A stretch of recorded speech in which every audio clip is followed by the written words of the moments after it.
What's up, everyone? All right, well, today is day 22 of the small account challenge, and I'm up $48.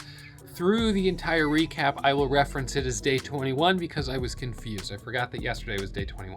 So it's actually day 22, $48.65 or something like that. Okay, so it's basically a break-even day, especially after fees and commissions, because I did take a few trades. So that's not great, but the thing that's kind of a bummer was that my first trade was a red trade. I got in SPRT for a great 5-minute setup and it failed. It did a false breakout. I was up 20 cents. I didn't take it off the table. I was looking for a bigger move and it dropped. I took a 5-cent loss. I got back in on a dip, took another 4-cent loss and was down $91, $92 on the day. From there, we got a nice red to green move and I jumped in and got back to green, which is good. So red to green on the stock and red to green on my account. So $48 plus or minus, it's fine. Basically a break-even day, but it's kind of a nice way to go into the weekend because it's just kind of like pressing the reset button. Sometimes a couple break-even days, small green days are just what you need after a bigger red day, just to sort of clear the slate, just sort of put some space between you and that loss. So that's where I finished the week here. Day 22, I'll be back at it on Monday, day 23. All right, I'll see you then. And hey, as a reminder, in case you didn't already know, my results are not typical. Most traders lose money. You should assume that you will lose money. And with that assumption in mind, trade in a simulator before you ever put real money on the line. Take it slow, because trading is risky. All right, I hope you enjoy the recap. Please hit that thumbs up, and I'll see you on Monday for day 23.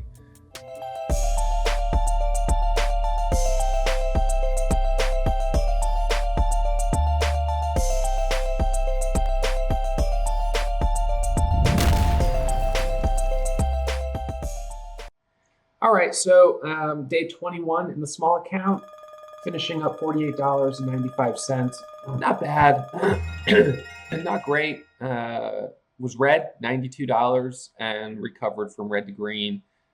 Traded SPRT, but didn't trade it during this initial move. I traded this in my large account, waited for the first 5-minute setup in the small account right here, and it was a loss, of course. You wait for a good setup, and you end up getting a false breakout. It sometimes just feels like, I don't know, the luck of the draw. So took a loss there and then got back in at the open, shortly after the open as it squeezed up right here. So made back the loss, which is great. But, didn't really, just kind of a bummer. You know what? Hey, it could have been a red day and it would have been my third red day in a row. So it's a green day. I'm happy to have a green day. It's a small green day. And it is what it is. So we'll have higher commissions today because of the way I was scaling out. So unfortunately, it's more or less a break-even day, but lived to trade another day. So day 21, kept my head above water, didn't have a big red day, traded the market the best I could, but continuing to kind of struggle with prioritization of big account versus small account. Did well in the big account today, trading SPRT as it was squeezing higher, which I thought was too aggressive to chase it in the small account. But maybe I, in hindsight, should have. So I don't know. Last week, I was red in my big account. I think I was green in the small account. Probably was green. I'm not, I guess, 100% sure. But anyways, this week, I'm green in the big account, but red in the small account. And I guess was maybe prioritizing some of these riskier early trades to trade in the big account, thinking, well, they weren't really safe in the small account, but then missing opportunities that ended up being decent. So that's tricky when that happens. That's probably a unique situation to someone trading in multiple accounts at the same time, which is definitely it's a factor in my performance. There's no question about it. I can't perform as well in either account when I'm trying to trade two at the same time. Both accounts suffer. The fact is I'm up $60,000 this week in the big account. And I'm down in the small account like $1,000. So at the end of the week, I'm still up $59,000. Had I focused entirely, exclusively on the small account, maybe I wouldn't be down $1,000. Maybe I'd be down less. Maybe I'd be up a little. But then that would have been at the sacrifice of the $60,000 that I made in the big account. Had I been focusing exclusively on the big account and not touching the small account at all, I would presume I'd probably be up more in the big account, just because I would have not had the distraction. So I had said, July and August, this is an okay time to divide my focus because it's a slower market. Some days I might just be okay with not trading the big account at all, just take a couple trades in the small account, and let that be that. Unfortunately, last week, because I went red on the month, I felt like, well, okay, I can't be red on the month, in my big account.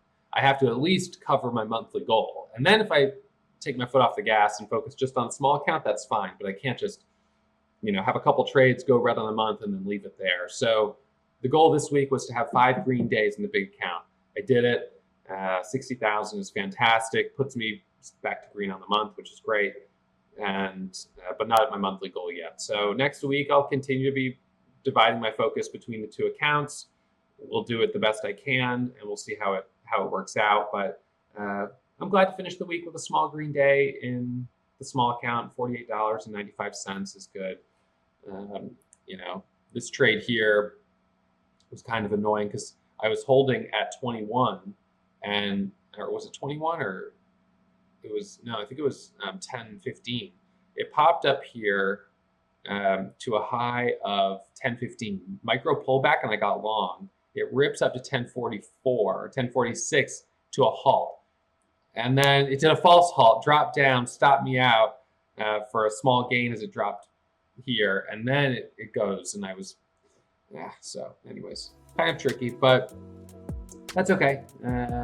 Got green, and that'll be day 21 in the books. So as always, you should know, in case you didn't already, that trading is risky. My results are not typical. The experience of most beginner traders is that they lose money. You should assume you will lose money as well, and with that assumption in mind, trade in a simulator before you put real money on the line. So with that, day 21 is in the books, and I'll see you guys on Monday. And that right there was an entire video with no ads. I don't monetize my YouTube channel with video ads, which means you guys get to enjoy the content.